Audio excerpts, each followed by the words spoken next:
Baik, assalamualaikum warahmatullahi taala wabarakatuh. Sebelumnya perkenalkan, nama saya Arbain Fajar Andi Hamid dengan NIM 20404 501058, kelas BK 5D. Nah, jadi pada video kali ini kita akan kembali membahas terkait dengan bimbingan kelompok serta konseling kelompok. Yang dimana pada video kali ini yang akan kita bahas adalah terkhusus kepada apa itu konseling kelompok, apa itu bimbingan kelompok, apa tujuannya, langkah-langkahnya, serta bagaimana teknik-tekniknya. Nah, yang pertama yang akan kita bahas terlebih dahulu adalah konseling kelompok. Nah, apa sih yang dimaksud dengan konseling kelompok ini? Nah, konseling kelompok adalah layanan yang diberikan kepada sejumlah peserta didik atau konseling yang dimaksud dalam suasana kelompok. Jadi dilaksanakan lebih dari 2 orang. Nah, dengan memanfaatkan dinamika kelompok untuk saling belajar dari pengalaman para anggotanya, sehingga peserta didik atau konseling dapat menguasai sekolah. Jadi intinya yang perlu kita ketahui dalam konseling kelompok ini adalah sebuah layanan pemberian bantuan yang diberikan kepada peserta didik atau konseling dengan tujuan untuk mengatasi masalahnya dengan memanfaatkan dinamika kelompok yang terjadi dalam pemberian atau dalam kegiatan konseling kelompok ini. Selanjutnya adalah tujuan dari konseling kelompok ini. Nah, tujuannya sendiri dari konseling kelompok ini adalah memfasilitasi konseling melakukan perubahan perilaku, menginstruksikan pikiran, mengembangkan kemampuannya, serta mengatasi situasi kehidupan, membuat keputusan yang bermakna bagi dirinya, dan berkomitmen untuk mewujudkan keputusan dengan penuh tanggung jawab. Jadi tujuannya itu bagaimana seorang konselor ini dapat membuat keputusan sendiri, yang dimana keputusan tersebut dapat bermakna bagi hidupnya atau dapat menyelesaikan masalah yang dialaminya dan kehidupannya dengan memanfaatkan situasi yang terjadi dalam kelompok. Nah, lalu bagaimana sih langkah-langkahnya dalam pelaksanaan konseling kelompok ini? Nah, jadi terkait dengan langkah-langkahnya sendiri, ada beberapa langkah-langkah yang dilakukan dalam pelaksanaan konseling kelompok ini. Yang pertama adalah ada yang dinamakan pra-konseling. Jadi dalam proses dalam langkah pra-konseling ini sendiri dilakukan yang namanya pembentukan kelompok. Nah, kelompok ini dapat dibentuk dengan mengelompokkan 2-8 konseling, yang dimana tujuannya agar lebih efektif dalam pelaksanaannya. Kemudian yang kedua adalah menyusun RPL konseling kelompok. Jadi RPL ini sendiri berfungsi bagaimana memberikan penjelasan terkait dengan awal mula konseling kelompok ini dilakukan, bagaimana langkah-langkahnya, bagaimana materi yang diberikan, serta bagaimana evaluasinya. Selanjutnya langkah yang kedua adalah pelaksanaan konseling. Nah, pelaksanaan konseling kelompok ini dilakukan juga dalam beberapa tahap. Yang pertama adalah tahap awal atau beginning stage. Nah, tahap ini merupakan salah satu tahap kunci yang akan mempengaruhi keberhasilan proses konseling kelompok. Karena kegiatan guru bimbingan dan konseling atau konselor pada tahap ini adalah membuka sesi konseling, kemudian mengelola dan memanfaatkan dinamika kelompok.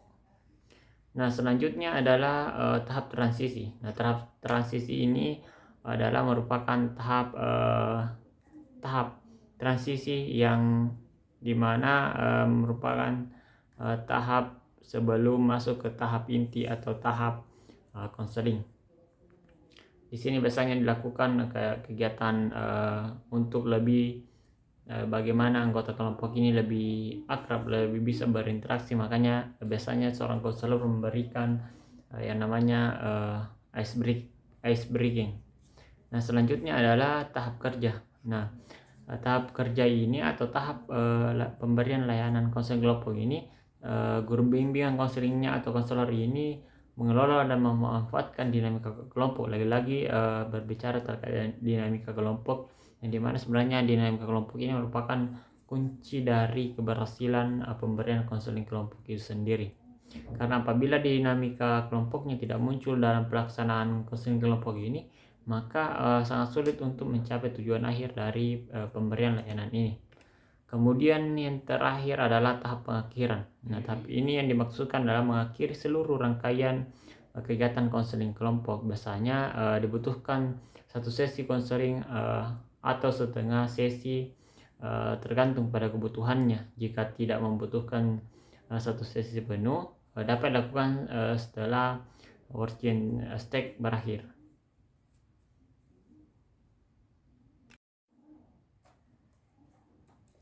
Baik, selanjutnya kita masuk kepada materi kedua, yaitu mengenai dengan bimbingan kelompok. Nah, dari pengertiannya sendiri, bimbingan kelompok ini adalah bantuan yang diberikan kepada kelompok-kelompok kecil yang biasanya terdiri atas 2-10 peserta didik atau konseling, agar mereka mampu melakukan pencegahan masalah, pemeliharaan nilai-nilai, dan pengembangan keterampilan-keterampilan hidup yang dibutuhkan. Nah, bimbingan kelompok ini harus dirancang sebelumnya dan harus sesuai dengan kebutuhan nyata anggota kelompok. Nah, topik yang dibahas sendiri dapat diterapkan berdasarkan kesepakatan anggota kelompoknya itu yang dibentuk sebelum masuk kepada tahap transisi atau dilakukan pada tahap pembentukan. Nah, untuk langkah-langkahnya sendiri adalah ada yang pertama, yaitu prabimbingan. Nah, di dalam prabimbingan ini yang dilakukan adalah menyusun RPL bimbingan kelompok, kemudian pembentukan kelompok. Nah, selanjutnya langkah yang kedua adalah pelaksanaan. Nah, pelaksanaan ini terbagi juga beberapa tahap, yaitu yang pertama adalah pembukaan. Pembukaan yang dimaksud adalah menciptakan suasana saling mengenal, hangat dan rileks. Kemudian menjelaskan tujuan dan manfaat bimbingan kelompok ini dilakukan secara singkat. Kemudian selanjutnya adalah menjelaskan peran masing-masing anggota dan pembimbing pada proses bimbingan kelompok yang akan dilaksanakan. Kemudian yang diperlukan juga adalah memotivasi anggota untuk saling mengungkapkan dirinya secara terbuka. Nah, dalam tahap pelaksanaan ini juga ada yang dinamakan adalah tahap transisi. Nah, tahap transisi yang dimaksud di sini adalah melakukan kegiatan dengan berupa kayak ice breaking atau permainan kelompok, kemudian mereview tujuan dan kesepakatan bersama, dan juga memotivasi anggota untuk terlibat lebih aktif dalam mengambil manfaat dalam tahap inti ini.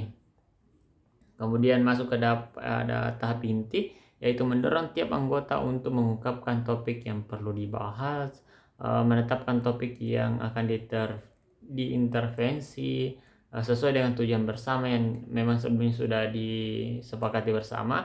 Kemudian mendorong tiap anggota untuk terlibat aktif dalam membantu. Misalkan saja ada salah satu anggota yang bertanya terkait dengan topik yang dibahas pada hari itu. Nah, anggota kelompok yang lain bisa membantu menjawabnya. Itu sudah disebut dengan aktif dalam kegiatan bimbingan kelompok. Dan juga mereview hasil yang dicapai dan menetapkan pertemuan selanjutnya. Dan tahap yang terakhir adalah penutupan, yaitu mengungkapkan kesan dan keberhasilan yang dicapai oleh setiap anggota. Misalkan saja sebelum ditutup kegiatan bimbingan kelompok ini, konselor meminta kepada konselingnya terkait dengan apa sih yang dicapai dalam pelaksanaan bimbingan kelompok pada hari ini. Kemudian merangkum proses dan hasil yang dicapai. Setelah itu mengungkapkan kegiatan lanjutan yang penting bagi anggota kelompok, menyatakan kembali bahwa kegiatan akan segera diakhiri, dan yang terakhir adalah menyampaikan pesan dan harapan konselor kepada konselingnya. Nah, kemudian materi yang terakhir pada pembahasan bimbingan kelompok ini adalah membahas terkait dengan bagaimana sih teknik-teknik yang ada dalam bimbingan kelompok ini.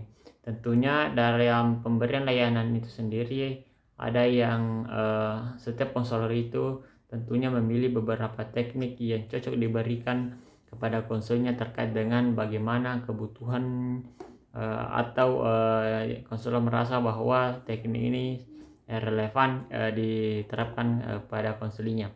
Nah, yang akan kita bahas pada kali ini adalah macam-macam teknik dalam bimbingan kelompok. Teknik yang pertama sendiri adalah teknik diskusi kelompok.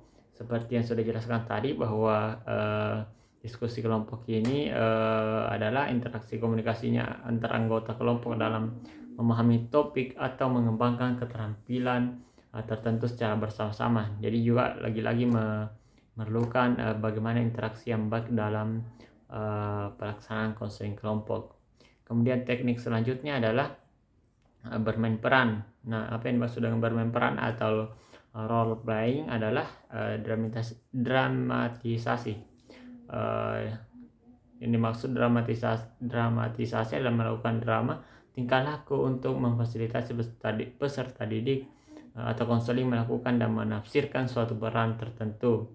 Nah, tujuannya sendiri adalah untuk memfasilitasi peserta didik memahami, melaksanakan dan menafsirkan peran tertentu sebagai wahana memahami topik dan perkembangan keterampilan tertentu. Misalkan saja topik yang akan dibahas dalam bimbingan kelompok adalah terkait dengan bully. Nah, si konseli dapat diberikan peran sebagai pembuli dan sebagian dibully, kemudian